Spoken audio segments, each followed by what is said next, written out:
All right, let's dive in. Today we're talking about something that goes way, way beyond the apps on your phone. We're looking at the radical potential of what's called deep tech. And believe me, it's a revolution that's aiming to rewrite the very rules of the physical world. But before we get there, we have to ask a really important question. I mean, we live in this amazing high-tech world, right? But is all that genius, all that brain power actually pointed at the biggest problems we face as a species? And this right here just shows you the disconnect perfectly. Over on the left, you've got what so much of the tech industry is obsessed with, making things that are, let's be honest, just conveniences. And on the right, well, those are the absolute pillars of civilization. We're talking about things like clean energy, food security, and yeah, curing diseases. See, the solutions for the list on the right aren't going to come from another app. No way. To tackle those challenges, we have to move beyond just bits and bytes. We need to go much, much deeper. Which brings us to our first point. It really seems like, for the last couple of decades, Silicon Valley has gotten incredibly good at solving, well, the wrong problems. The inventor Pavlos Holman really nailed it with his quote. All of that insane ambition that literally put a supercomputer in your pocket, a huge chunk of it has been focused on making sure you click on the right ad. It's the optimization of something pretty trivial when you think about it. And that's what we can call shallow tech. Now, don't get me wrong, it's clever stuff. It's definitely disruptive. But it's not creating anything fundamentally new. I mean, Uber didn't reinvent the car, right? It just used software to reorganize the taxi industry. It's kind of like rearranging the furniture in a room instead of building a whole new house. Okay, so if that's shallow tech, what's the alternative? Well, this is where it gets really exciting. Let's talk about deep tech. So what is it? Deep tech isn't just a new app or a new website. It's born from real, fundamental scientific breakthroughs. It's all about building completely new tools that literally expand the boundaries of what we thought was physically possible. And this is the line to remember. Right here, if you take one thing away, let it be this. Shallow tech gives us better apps. Deep tech, on the other hand, aims to give us better atoms. It's about actually manipulating the building blocks of reality itself. So how on earth do you do that? How do you build better atoms? Well, it happens when all these incredible, groundbreaking fields start to converge, and each one unlocks the potential of the next. Think of it like this. You start with advanced materials. That's your canvas. Then you use AI as the designer, predicting how to build new materials one atom at a time. Biotechnology becomes the programmer, literally rewriting the code of life. Nanotechnology is like your microscopic builder. And quantum computing? That's the crazy powerful engine that lets us solve problems that used to be impossible. And that brings us to a really key point. Deep tech isn't just code on a screen. If you want to change the physical world, you need physical things. You need hardware. And let me tell you, hardware is hard.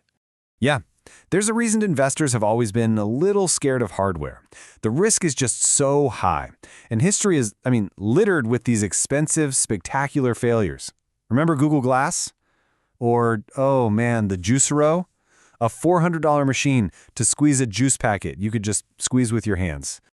But, and this is a huge but, when hardware works, it doesn't just improve something that already exists. It creates entirely new realities. And that's exactly what we need for our biggest challenges. Let's look at a few examples. Okay, so take a look at this. Global shipping. The system that moves about 90% of everything we trade has a carbon footprint that's basically the same as the entire aviation industry. It is a massive polluter, burning some of the dirtiest fuel on the planet. So what's the deep tech fix? Well, companies are building it right now.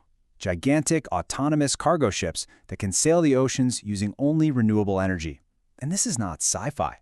Robotic boats have already sailed completely around the world with no crew. Scaling this up could decarbonize a massive part of our global economy.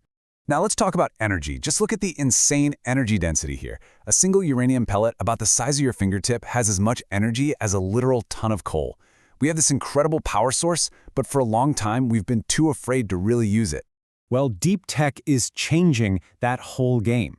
There are new reactor designs that solve basically every big problem with old-school nuclear power.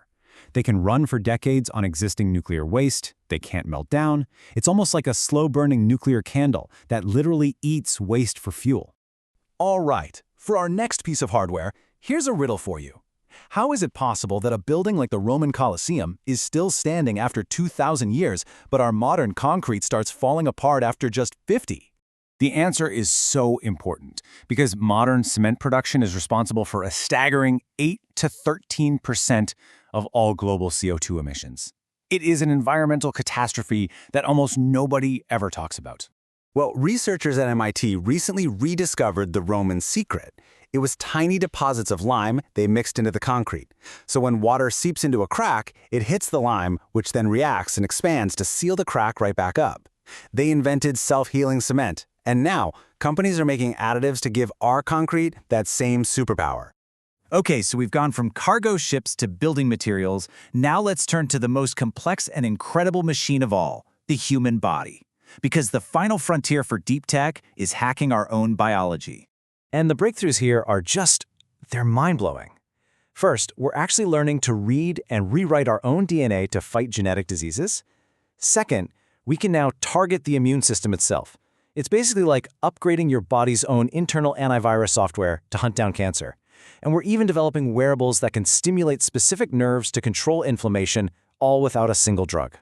Which brings us to our final thought. For the last 50 years or so, our best and brightest have been focused on mastering the world of bits, software, data, the internet, and it absolutely changed the world.